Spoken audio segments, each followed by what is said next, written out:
दोस्तों, कैसे हैं आप सभी। आशा करती हूँ आप सभी बहुत अच्छे हैं और अपना ख्याल रख रहे हैं। राधा रानी अपनी कृपा आप सब पर बनाए रखें। दोस्तों, आज हम बात करेंगे सावन मास के शुक्ल पक्ष के अष्टमी की, जो कि तिथि अष्टमी है और दिन आपको शुक्रवार का मिल रहा है। इस दिन कुछ विशेष उपाय बताऊंगी जो कि मनोकामना सिद्धि के लिए है। दूसरा, घर में ग्रह कलेश है तो उसके लिए भी है, और साथ ही धन प्राप्ति के कुछ उपाय आपको बताने वाली हूँ। ये जो उपाय बताने वाली हूँ ये गुरुजी पंडित प्रदीप मिश्रा जी ने अपनी वीडियो में बताया है, और ये सारे उपाय जो है ये शिव महापुराण में भी वर्णित आपको मिलेंगे। तो जरूर इन सारे उपायों को करें। इनको करने से 100% आपको बहुत लाभ होता है। जीवन में तरक्की और उन्नति, यश, वैभव, कीर्ति, मान, प्रतिष्ठा, सारी चीजें बहुत ही तेजी से बढ़ती हैं। क्योंकि शुक्रवार का दिन है तो इस दिन को हम दुर्गा अष्टमी या महाअष्टमी के नाम से भी जानते हैं। शुक्रवार की अष्टमी है और अष्टमी तिथि तो वैसे ही माँ को समर्पित होती है, और दूसरा, जब शुक्रवार के दिन की अष्टमी पड़ जाए तो समझ लीजिए कि आपको बहुत बहुत लाभ होने वाला है इस उपाय से जो मैं बताने वाली हूँ। बहुत छोटा उपाय बताऊंगी। 5 बेर का पत्ता आपको लेना है, 5 बेल पत्र लेनी है और 5 समी पत्र लेना है। चढ़ाना कैसे है ये जान लेते हैं। वीडियो को यही छोड़ के मत चले जाइएगा, नहीं तो समझ नहीं पाइएगा चढ़ाना कहाँ पर है। ले तो लेंगे आप, लेकिन चढ़ाएंगे कहाँ। तो वीडियो में अंत तक बने रहिएगा, और लास्ट में एक आपको 8 मुखी दिया बताऊंगी कि कहाँ जलाना है, कैसे। बहुत लाभ मिलेगा आपको 8 मुखी दिया जलाने पर। तो चलिए वीडियो शुरू कर लेते हैं और सारी चीज़ों को बहुत ही अच्छे से समझ लेते हैं। लेकिन उससे पहले अगर अभी तक आपने मेरे चैनल को सब्सक्राइब नहीं किया है तो चैनल को सब्सक्राइब कर लीजिएगा। बेल आइकन को दबाना बिल्कुल ना भूलिएगा। जानकारी अच्छी लगे तो वीडियो को लाइक शेयर ज़रूर कीजिएगा। तो सबसे पहली चीज़ है कि अष्टमी की तिथि। जो अष्टमी की तिथि है यह शिव जी को भी बहुत प्रिय है। साथ ही ये माँ लक्ष्मी का या माँ गौरा का दिन होता है अष्टमी की तिथि। इस दिन हम कुछ विशेष उपाय करते हैं जिससे कि हम माँ को प्रसन्न कर सकें और हमारी कामनाओं की सिद्धि जल्दी से जल्दी हो सके। विशेष रूप से जो अष्टमी की तिथि होती है इस पर धन प्राप्ति के उपाय किए जाते हैं, क्योंकि माँ लक्ष्मी का विशेष स्वरूप है माँ गौरा, और हम उसी तरह से उनकी आराधना करते हैं जैसे माँ लक्ष्मी को प्रसन्न करने के लिए करना है हमें। तो आइए चलिए जान लेते हैं सारे उपाय कैसे करने हैं। सबसे पहले हम शिव जी को प्रसन्न करेंगे, फिर हम माँ लक्ष्मी की या माँ गौरा की आराधना करेंगे।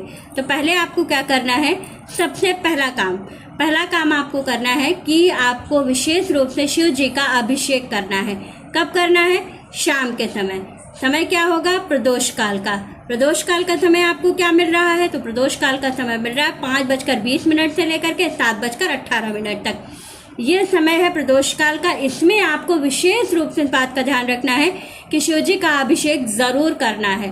तो कैसे करेंगे शिव जी का अभिषेक? 4 चीजों से। पहला करेंगे हम किस से? जल से। दूसरा अभिषेक पंचामृत से। तीसरा अभिषेक लक्ष्मी प्राप्ति के लिए गन्ने के रस से, और चौथा अभिषेक हम करेंगे अनार के रस से, जो कि माँ लक्ष्मी को बहुत जल्दी प्रसन्न करने के लिए किया जाता है। तो इन 4 चीजों से पहले हम करेंगे शिव जी का अभिषेक। शिव जी का अभिषेक करने के बाद हम करेंगे बाबा को अच्छे से स्नान करा के उनका श्रृंगार। शुक्रवार का दिन है तो बाबा को गुलाब का माला जरूर चढ़ाएं, और इत्र, जो बेले का इत्र होता है वो जरूर चढ़ाइएगा। इससे बहुत जल्दी बाबा प्रसन्न होते हैं और माँ लक्ष्मी भी बहुत जल्दी आकर्षित होती हैं। तो जरूर चढ़ाइएगा बेले का इत्र। तो बेले का इत्र चढ़ा करके बाबा का श्रृंगार करके उनको भोग समर्पित करेंगे। इसके बाद हमें क्या करना है? माँ गौरा की आराधना।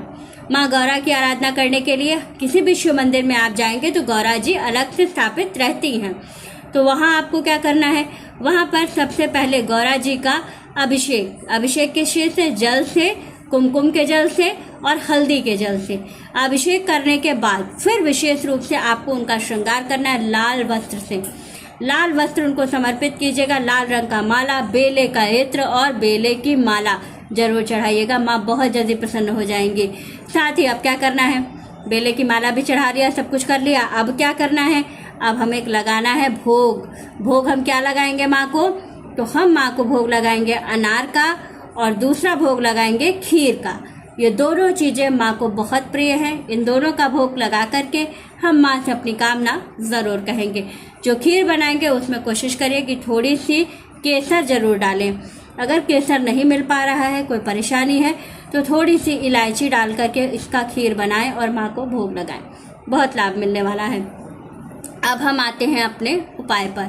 जो बेर का पत्ता आप लाइएगा, जो बेर का फल होता है, जो हम लोग शिवरात्रि में शिव जी को चढ़ाते हैं, बेर का पत्ता होता है, वो पत्ता लाइएगा 5 पत्ते लाने हैं, उसकी एक माला बनानी है। प्रत्येक पत्ते पर ओम नमः शिवाय लिखना है। लिख करके बेर का पत्ते वाला जो माला है वो शिव जी को चढ़ाना है।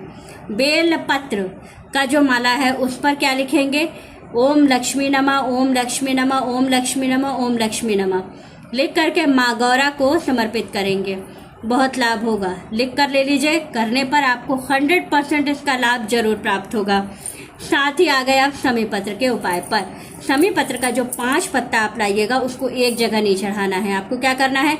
जो समी पत्र आप लाइएगा शिव जी पे चढ़ाइएगा तो उसमें अष्टगंध चंदन लगा के शिव जी को चढ़ाइएगा। दूसरा वाला जो है समी पत्र वो अष्टगंध चंदन लगा करके आपको चढ़ाना है, कहाँ पर? गणेश जी के स्थान पर।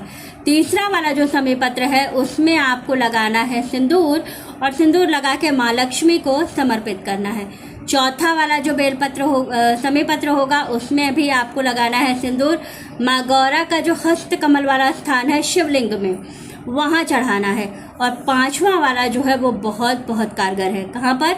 उसको क्या करना है? उसमें आपको सफ़ेद चंदन लगाना है और माँ मालिनी के नाम से आपको चढ़ाना है। जो अशोक सुंदरी जी का स्थान होता है उसके ऊपर वहाँ चढ़ाएंगे माँ मालिनी के नाम से। इतना करने मात्र से आपको अपार धन की प्राप्ति होती है। साथ ही जीवन के सारे कष्ट, सारे दुख, सारी समस्याएं समाप्त हो जाती हैं और जीवन में दिनों दिन तरक्की होती चली जाती है। तो सारे उपाय आपको इसी तरह से करने हैं। फिर एक उपाय लास्ट में आपको और करना है, वो क्या है? वो करना है आपको रात में 9:01 के बाद घर में जहाँ पर भी आपने तुलसी जी लगा रखा है वहाँ पर आपको 8 मुखी दिया जलाना है। 8 मुखी दिया मतलब अब आप कहेंगे 8 मुखी दिया कैसे बनाएंगे? कोई परेशान नहीं होना है। दिया बड़ा ले लीजिएगा, उसमें बाती 8 लगा करके घी भर दीजिएगा और 8 तरफ से उसको जला दीजिएगा।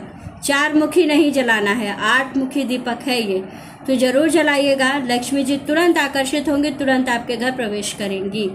बहुत कारगर उपाय है, ज़रूर कीजिएगा। ये शिव महापुराण में मोटे अक्षरों में वर्णित है। इस उपाय का वर्णन पूरे शिव महापुराण में आपको मिलेगा, तो जरूर कभी समय हो तो उठा के पढ़ लीजिएगा, ज़रूर इस उपाय का आपको जिक्र मिल जाएगा। वीडियो अच्छी लगे, जानकारी अच्छी लगे तो वीडियो को लाइक, शेयर और सब्सक्राइब ज़रूर कीजिएगा। राधे राधे दोस्तों।